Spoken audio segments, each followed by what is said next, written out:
Hello friends, आपका स्वागत है Vishnu coaching centre YouTube channel पर। आज से हम कॉमर्स पढ़ेंगे। कॉमर्स में अकाउंट्स के बारे में पढ़ेंगे।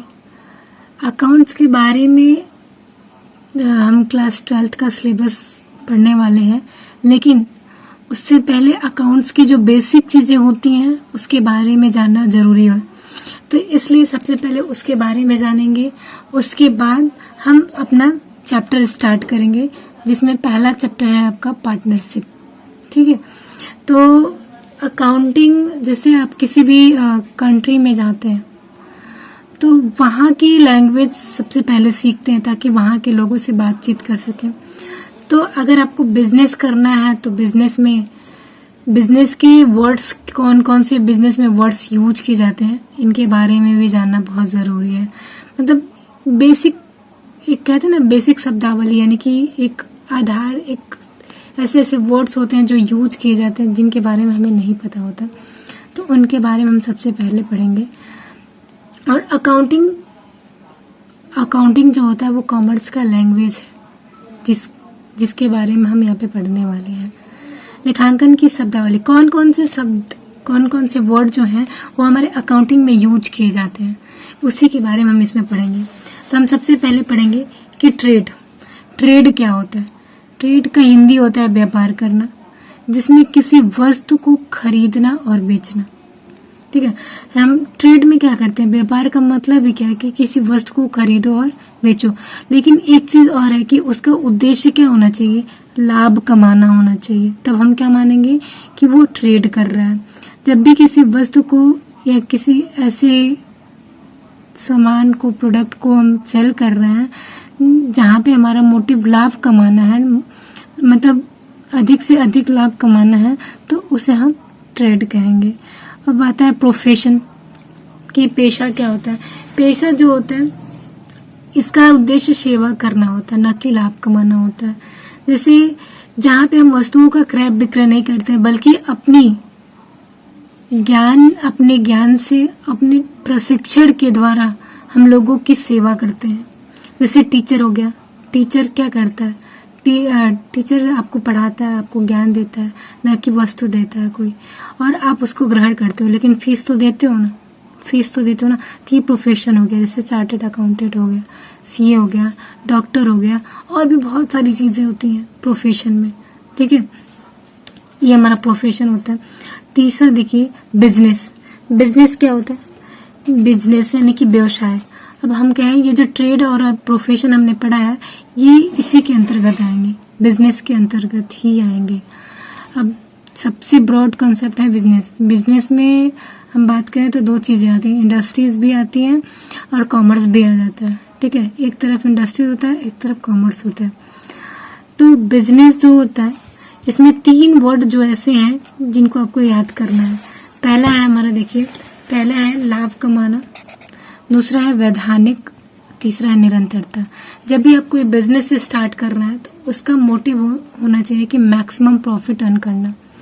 मतलब आपका मोटिव होना चाहिए कि अधिक से अधिक लाभ कमाए, और वो जो आप काम कर रहे हैं ना वो लीगल होना चाहिए, वैधानिक होना चाहिए। एंड तीसरा वर्ड ये है कि उसमें निरंतरता होना चाहिए, मतलब जो भी काम करें वो कंटिन्यू होना चाहिए, लगातार होना चाहिए। अभी नहीं कि, अच्छा ठीक है, एक एग्जांपल लेके समझ लेते हैं। आप गए दुकान से, ठीक है, वहां से एक फोन लेके आए। अब फोन लेके आए और आप जैसे ही घर आए तो आपकी एक फ्रेंड थी, मतलब जिनको आप अपना बेस्ट फ्रेंड मानते हैं, कोई भी, मतलब फ्रेंड तो फ्रेंड ही होता है। उन्होंने कहा कि कितने का फोन लेके आए हो, तो उन्होंने कहा मैं तो 10,000 का लेके आया हूँ। तो आप, वो बोली कि ठीक है तुम 10,000 का लेके आए हो, मुझसे 11,000 ले लो और ये 10,000 का फोन मुझे दे दो। आप बोले ठीक है ले लीजिए 11,000 में, तो आपने उनको दे दिया। यहाँ पे आपका 1,000 का क्या हुआ, 10,000 का सामान 1,000 में, 11,000 में बिका, तो 1,000 का लाभ हुआ। लाभ तो हुआ, काम भी इलीगल तो नहीं है, लीगल ही है, वैधानिक भी है, लेकिन उसमें एक चीज नहीं है, निरंतरता। तो क्या ये बिजनेस कहलाएगा? नहीं, ये बिजनेस नहीं कहलाएगा, क्योंकि न ही आपका उद्देश्य था लाभ कमाना और न ही आपका उद्देश्य था कि आप उसको बेचने के लिए लेके आ रहे हैं, ठीक है। तो जब भी आप किसी वस्तु को अत्यधिक लाभ कमाने के उद्देश्य से खरीदते हैं और उसको निरंतर बेचते रहते हैं, मतलब कोई वस्तु जैसे जो भी दुकानदार होते हैं वो लोग करते हैं, और उसमें लीगलिटी होती है, वैधानिकता होती है, तो ये सारी चीजें हमारे बिजनेस में आती हैं। ऑनर, मालिक कौन होता है? जो आवश्यक पूंजी लगाता है बिजनेस में। सॉरी, दिखा नहीं होगा आप लोगों को। ऑनर कौन होता है? ऑनर का मतलब होता है मालिक। जो मालिक आवश्यक पूंजी लगाता है, किसमें? व्यवसाय में। जब व्यवसाय को जरूरत पड़ती है ना पैसे की, तो जो भी व्यक्ति आवश्यक पूंजी व्यवसाय में लगाता है वही क्या होता है? व्यवसाय का ऑनर होता है, मालिक होता है। अब देखिए, कई टाइप के व्यापार होते हैं जो बहुत सारे लोग करते भी हैं। जैसे यदि व्यापार का मालिक एक होता है, मतलब कि केवल एक पर्सन है जो क्या कर रहा है? बिजनेस कर रहा है, तो उसे क्या कहेंगे? प्रोप्राइटर कहते हैं। क्या कहते हैं? प्रोप्राइटर कहते हैं, जिसको हिंदी में एकल व्यापारी भी कह सकते हैं। एकाकी, जिसको बोलते हैं ना, एकाकी व्यापार। यदि 2 या 2 से अधिक है तो उसको क्या कहेंगे? उसको हम पार्टनर्स कहेंगे। क्या कहेंगे? पार्टनर्स कहेंगे, जब 2 या 2 से अधिक है। ओके। जब बहुत से लोग मिलकर संगठित रूप से, मतलब कि एक ऑर्गेनाइजेशन की तरह किसी कार्य को करते हैं, तो वहां पे जो लोग पैसा लगाते हैं ना, उनको शेयर होल्डर कहते हैं। क्या कहते हैं? शेयर होल्डर्स कहते हैं। और ये हो गया हमारा ऑनर्स का। अब आता है कैपिटल, कि कैपिटल क्या होता है? कैपिटल, जब जो व्यापार का मालिक होता है, जो ऑनर होता है, जिनके बारे में अभी हम पढ़े हैं, जो भी पैसा या संपत्ति क्या करता है? व्यवसाय में लगाता है, मतलब व्यवसाय में लगाता है, वही क्या होता है? कैपिटल होता है। वही क्या होता है? कैपिटल होता है। देखिए, ड्राइंग क्या होता है? कि जब भी जो ऑनर है, बिजनेस का ऑनर है, वो अपने मोटिव के लिए, मतलब अपने निजी काम के लिए पैसा निकाल रहा है। कहाँ से? बिजनेस से।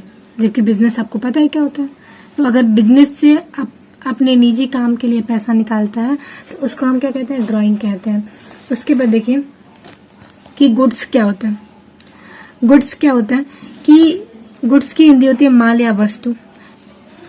तो माल या वस्तु क्या होती है? जब कोई आप ऐसी वस्तु खरीदते हैं जिनको, मतलब कोई भी वस्तु आप बेचने के उद्देश्य से खरीद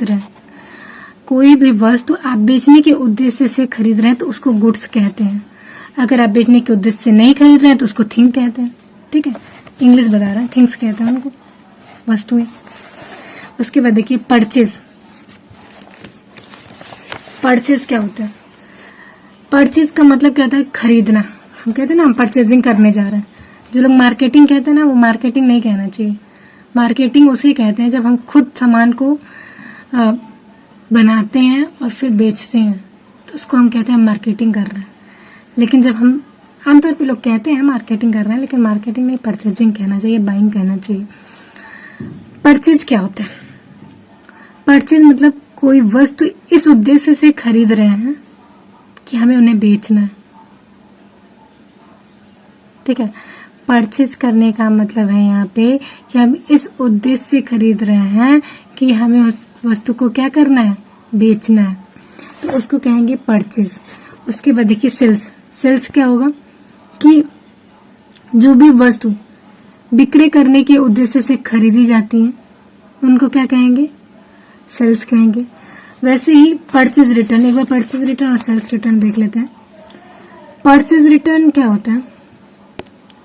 परचेज रिटर्न जो है एक टाइप का क्रय वापसी, यानी कि खरीदा हुआ सामान जब वापस आता है, खरीदा हुआ सामान जब वापस आता है तो उसको परचेज रिटर्न कहते हैं। सेल्स रिटर्न जब बेचा हुआ सामान वापस आता है तो उसको क्या कहेंगे?